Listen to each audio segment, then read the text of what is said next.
नमस्कार, मैं जीवन ज्योति अज भी तुंदे सामने ले ही आई हैं अपने डुग्गर का एक होर स्वाद जिहदा नाम है मिठा बूर। तुसें ये बूर कदें ना कदें कुते ना कुते जरूर खादा होना। इसी बनाने आस्तै असें एक कोली इत्थे खंड ले ली है ते इहदे च पाई लिया असें अद्धा कोली पानी। ये चानी बनाने आस्तै बस असें थोड़ा ही बूर बनाना ते इसी असें हुण जां तक खंड घुली नहीं जंदी तां तक असें इसी ल्हांदे रौह्ना ते ओह्दे बाद छोड़ देना। इत्थै असें इक कोली ले लिया बेसन ते बेसन च पाई लैनी असें मोन पाने आस्तै तुस चाहो ते इत्थै सरों दा तेल बी लेई सकदे हो, पर मैं इत्थै रिफाइंड तेल लेआ। कुछ लोग देसी घ्यो पाइयै बी बनांदे न। ते बस असें इसी आटे गी शैल करियै उसले तक करी लैना, रलाई लैना जां तक कि एह् मुट्ठ पटोरा शुरू नहीं होई जाए। ते बस अगर तुहानूं लग्गे तेल घट्ट है ते तुस थोड़ा जेहा होर पाई लैओ, जियां मैं पाया। मोन पाने कन्नै होंदा कि जेह्ड़ा बूर है ओह् थोड़ा नरम बनदा ते खाने गी सोआद होंदा, नेईं ते फिर ओह् बूर जेह्ड़ा ऐ ओह् सख्त बनदा। हून असें इत्थै जरा जरा पानी बिंद बिंद पानी पाइयै इसी आटे गी असें शैल करियै गुन्नी लैना। ते इसी गुन्नने आस्तै कोई ज़्यादा पानी नहीं लगदा, कोई खिच्चियै 2-4 चूलियां गै पाना पौंदा। बस इन्ने हारे कन्नै गै बस आटा जेह्ड़ा साढ़ा ऐ एह् गुज्जी जंदा है ना। किन्ना आसान है, बस फ्ही बनी गेआ। केह् मुश्कल है इसी हत्थें कन्नै इ'यां करियै इसी असें गुनदे जाना। इसी बूर गी बनाने आस्तै ज़्यादा कोला ज़्यादा 15 मिनट लगदे न। 15 मिनट भी मैं बड़े ज़्यादा आखे न, ओह्दे कोला भी घट्ट टाइम लगदा। और तुस चाहो ते इसी बूर गी थोड़े थोड़े दिनें बाद जियां अस बनांदे रौह्ने उ'आं गै बनाइयै ताज़ा खाई सकदे हो तुस। कोई मता औखा निं है, झट्ट गै बनी जंदा। एह् साढ़े डुग्गर दा इक अनोखा ऐसा सोआद है जेह्ड़ा असें सभनें कदें ना कदें कुतै ना कुतै जरूर खादा होना। साढ़े लाग्गे बन्ने कोई ना कोई घाटी ऐसी होनी जित्थै तुसें एह् खादा होग जां बिकदा होना। जरूर सनाएओ कमैंट च कि थुआढ़े लाग्गे कुत्थै जेही बिकदा ते तुसें कुत्थै खादा हा पैह्ली ते आखरी बारी। हून असें इसी लास्ट च आटे गी बेसन गी कट्ठा करने ताईं तुसें थोड़ा जेहा तेल पाने पौना, क्योंकि एह् चमकना शुरू होई जंदा हत्थें गी। ते बस जियां जियां तुस जरा जरा तेल पागे एह् झट्ट गै दिक्खो हां कट्ठा होई जाना। जियां मैं लूनका बूर बनाया हा इ'यां गै मैं इत्थै सांचा बी रक्खे दा, पिछली बारी बी मैं दस्सेआ हा। एह्दी थल्ले आह्ली प्लेट गी बी ते इसी सांचे गी बी असें तेल जरा सारा चोपड़ी लैना ते बस एह्दे च असें आटा भरी लैना। एह्दे कन्नै बड़े तौले बनदा। अगर तुआढ़े कोल नेईं बी है तां बी कोई गल्ल निं। बड्डी जेह्ड़ी पूरियां तलने आह्ली स्पूनी होंदी ऐ साढ़े कोल, ओह्दे पर बी अगर अस इसी आटे गी बेसन गी थोड़ा थोड़ा मलना शुरू करी देचै ते बड़े तौले बनदा जंदा।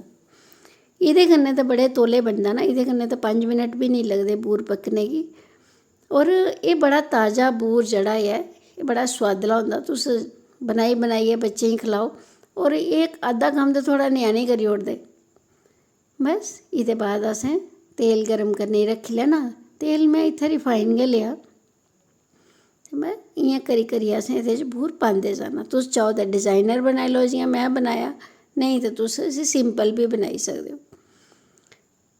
बड़ा सौखा होंदा है, कोई ज़्यादा मुश्कल निं है, पर एह् साढ़े डुग्गर दा इक ऐसा सोआद है जेह्ड़ा तुसें सभनें खादा होना।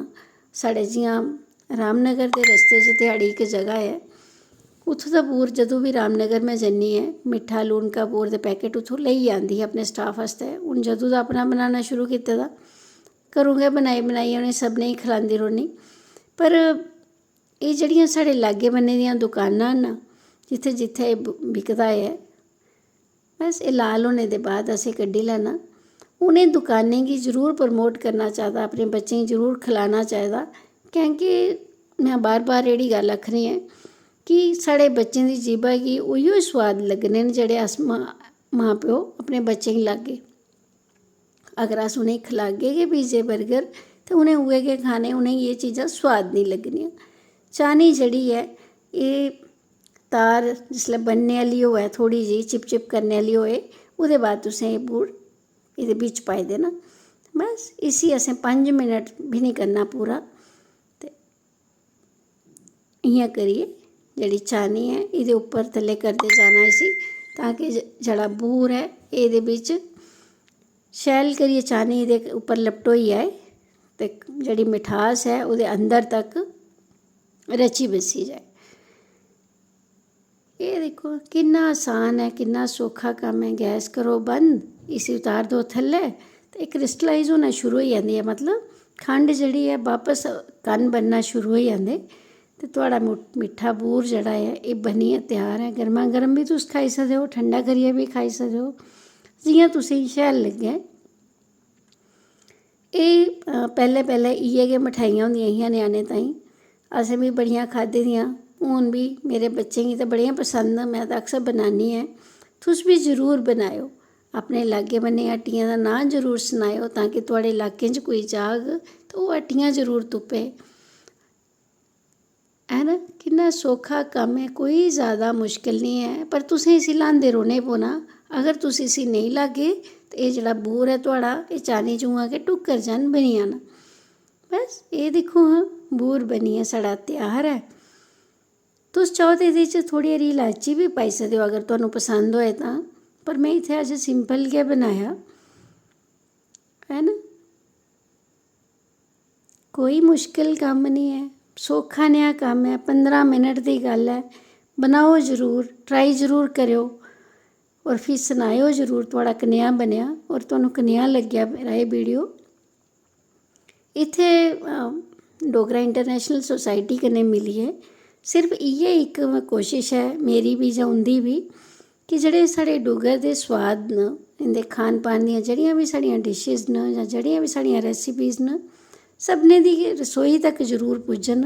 ऐसे न्योड़े, ऐसे सलूने, ऐसे पकवान, ऐसियां मिठाइयां जिंदे नांऽ बच्चे भुल्ली गेदे न जां जेह्ड़े अगली जनरेशन साढ़ी आने आह्ली ऐ उ'नेंगी एह् याद रौह्न और एह् निं उ'नेंगी लग्गे कि भाई एह् चीज़ बनाना बड़ा औखा कम्म है।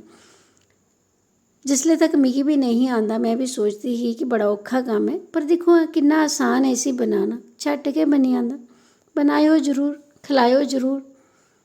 तुं'दा सारें दा मता मता हिरख मला।